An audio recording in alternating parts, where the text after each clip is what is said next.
Para llamar a un espíritu.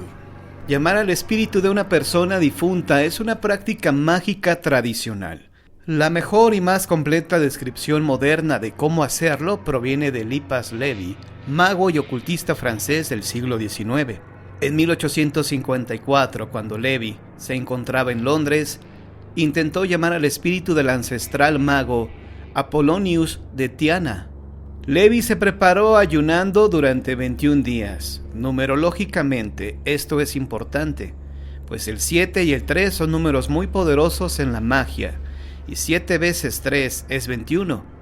Levi estaba solo cuando se efectuó la ceremonia, por lo tanto, solo se tiene su palabra de lo que sucedió. La habitación ceremonial tenía 4 espejos cóncavos y un altar cubierto con piel de borrego blanca. Había 2 escalfadores, uno sobre el altar y otro sobre un tripié. Levi vestía una bata blanca. El color blanco era para indicar que Levi estaba practicando magia blanca opuesta a la negra. El mago llevaba en la cabeza una corona de hojas de verbena para protegerlo de los demonios que pudieran ser llamados accidentalmente. En una mano el mago sostenía una espada y en la otra una copia del ritual. Levi prendió fuego en los escalfadores y comenzó un largo conjuro. Al unísono los demonios cantan loas a Dios, pierden su malignidad y furia. Cerbero abre su triple mandíbula y con fuego canta las loas de Dios con 3 lenguas de su relámpago. El alma revisa las tumbas, las lámparas mágicas se encienden. Al subir de nivel el canto, Levi sintió que la tierra se movía y creyó ver la figura de un hombre parado ante el altar, pero la figura se desvaneció. El mago repitió los conjuros y esta vez pareció que algo se movía en la profundidad de los espejos. Levi cerró los ojos y pidió 3 veces al fantasma que apareciera. Cuando miré de nuevo hacia adelante, un hombre estaba parado frente a mí, envuelto de pies a cabeza en una especie de sudario que parecía más gris que blanco. Era delgado, melancólico y sin barba. De pronto Levi sintió un frío anormal y mucho miedo. Trató de darle órdenes al espíritu, pero no podía hablar con propiedad. Algo tocó el brazo con que sostenía la espada, el cual se entumeció hasta el codo. Fue asaltado por una intensa debilidad y se desmayó. Durante varios días después de la ceremonia, el brazo de Levi estuvo adolorido. Las preguntas que intentaba hacer al fantasma nunca fueron formuladas, aunque Levi creía que le fueron contestadas en su mente. Las respuestas fueron muerte y muertos. El mago no reveló las preguntas. Cuando llegó el momento de explicar lo que sucedió, Levi fue poco explícito e incluso contradictorio. No creía que en realidad había visto el fantasma de Apollonius, sino que más bien el intenso esfuerzo de la ceremonia había provocado una alteración de la imaginación. Sin embargo, no quiso decir que había experimentado una alucinación. No explico las leyes físicas por las que vi y toqué. Solo afirmo que vi y toqué, que vi con claridad aparte de soñar. Y esto es suficiente para establecer la eficacia real de las ceremonias mágicas.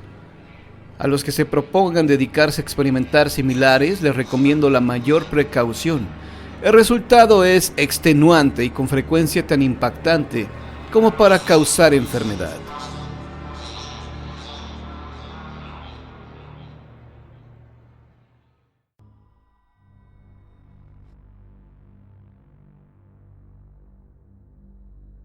Mediums famosos. Andrew Jackson Davis.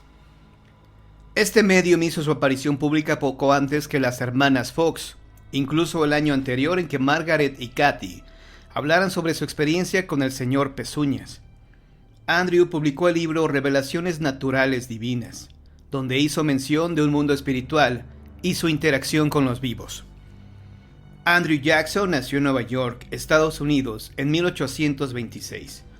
Su padre era un zapatero alcohólico y su madre, una mujer vulgar dada a las supersticiones. Lo sorprendente de este caso es que Andrew Jackson era un ignorante. Su errática capacidad para el estudio hizo que abandonara el colegio a temprana edad, a los 16 años, dedicándose de lleno a trabajar en diferentes oficios. A pesar de esto, lograba diagnosticar enfermedades, dar datos de geología y hablar en hebreo. Lo más increíble, fue capaz de pronosticar el descubrimiento de Neptuno, dando coordenadas y la densidad del planeta. Pero ¿cómo era capaz de hacer esto? Muy fácil. Entraba en trance y comunicaba lo que le decían los espíritus. Andrew Jackson era clarividente. En 1843, Andrew Jackson explotó sus facultades trabajando para el sastre del pueblo, Livingston. Con su clarividencia, Andrew podía ver los órganos internos y detectar cuáles estaban enfermos. Cuando salía de su trance, no recordaba nada. En 1845, Andrew sintió la necesidad de escribir lo que le decían los espíritus, así que recurrió al Dr. Lyon, hombre con buena reputación en el pueblo, para que le ayudara. Lyon aceptó y propuso al reverendo William Fitzwood como testigo y secretario. Tras varias semanas, Andrew cayó en trance para comunicar lo que los espíritus le dictaban. Todo fue publicado en varios libros, a los que Andrew llamó Filosofía Armónica. En estas sesiones hubo otros testigos, como el profesor de griego de la Universidad de Nueva York, George Bush. Ninguna relación con el expresidente, quien presenció lo siguiente: afirmo solemnemente que en sus sesiones he oído hablar a Davis correctamente la lengua hebrea y hacer gala de tal cúmulo de conocimientos de geología, que son asombrosos en una persona de su edad, aunque se hubiera dedicado varios años a estos estudios. Discutió con la misma señalada habilidad las más profundas cuestiones de arqueología histórica y bíblica, de mitología, del origen y afinidades del lenguaje, y del progreso de la civilización en las diferentes naciones del globo, lo cual honraría a cualquier erudito de su edad, aunque para conseguir tal resultado hubiese tenido que pasar por todas las bibliotecas de la cristiandad. Por lo demás, aunque hubiera adquirido todos los conocimientos puestos de relieve en sus sesiones, no en los 2 años transcurridos desde que abandonó los bancos de la escuela, sino en toda la vida, con los más asiduos estudios, ningún prodigio intelectual podría compararse con él ni un solo momento, puesto que jamás leyó ni un volumen ni una página. Andrew tenía apenas 19 años de edad y 3 años de que había abandonado la escuela e iniciado sus facultades de clarividencia. Después ya no necesitó de intermediarios para llegar al trance y escribir lo que los espíritus le decían. Para él, estos seres permanecían vivos después de la muerte del cuerpo físico y se desenvolvían en otro mundo, o esfera donde llevan otra existencia. Jackson realizó otros libros, el más célebre, el de Filosofía del Trato con los Espíritus, en el cual señala que los golpes que se escuchan durante las sesiones espiritistas son emociones eléctricas provocadas por los médiums que tienen esta facultad. Este libro provocó la proliferación de médiums en Nueva York. Decir con certeza que Andrew Jackson es una prueba irrefutable del espiritismo sería aventurado, pues su caso me recuerda a otros, no precisamente del mundo paranormal, sino del fenómeno ovni como el de Stan Romanek en Estados Unidos y el de María del Socorro Pérez Farfán, alias Marla, en México. En ambos casos se trataba de gente normal que, a pesar de no contar con estudios universitarios, daban información que gente con un nivel académico alto no era capaz de entender. Solo verdaderos maestros en la materia. Quizá por esta razón, en el caso de Marla, universitarios, médicos eran sus pupilos, ninguna ama de casa o algún obrero. En el caso específico de Jackson, este hacía mención de una vida semejante a la terrestre y hablaba sobre un nuevo planeta que era Neptuno. Los que presumen de tener encuentros con seres de otros planetas dan información de este tipo, como Marla, que aseguraba que el anillo de Saturno no eran gases, sino pequeños planetas girando a su alrededor, lo cual se demostró tiempo después. Además, tomemos en cuenta que en 1847 no se hablaba de platillos voladores, aunque existían algunos reportes de extraños objetos surcando en el cielo. Por eso, aunque parezca que me salí por completo del tema, era necesario hacer esta aclaración, porque aún sigue siendo un misterio quién eran en realidad los que hablaban a través de Andrew Jackson. ¿Espíritus o seres extraterrestres?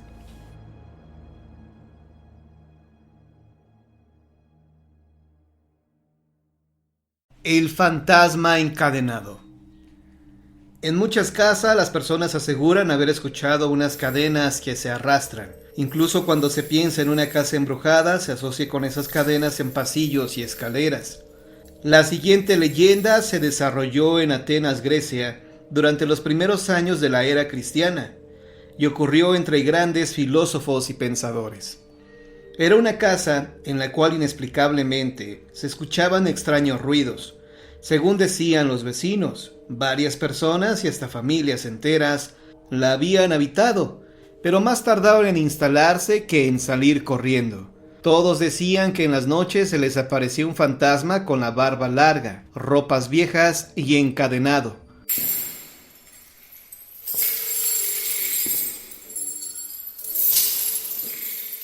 Con un rostro que hizo huir al más intrépido. Llegó a tal grado el miedo a esa finca que al pasar por ella, las personas preferían cruzarse y caminar por la acera de frente. Ante tal problema, el dueño de la casa ya no sabía qué hacer con ella. No la quería ni vendida ni rentada, por lo que mucho tiempo estuvo abandonada. Un día se decidió y le colocó un letrero de "se renta", y coincidía con la llegada a esa ciudad de Atenodoro, un filósofo de prestigio, muy entregado a su profesión y de vastos conocimientos.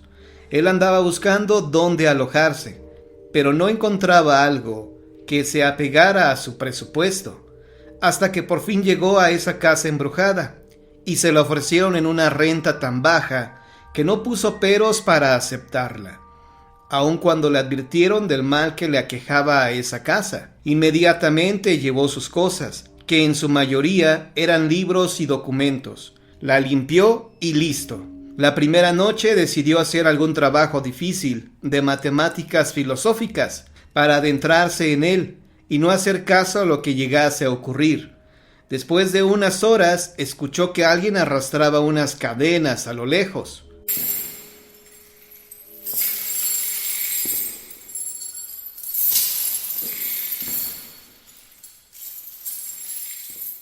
No hizo caso, pero poco a poco se acercaba más, hasta que algo estaba junto a él y arrastraba con furia unas cadenas.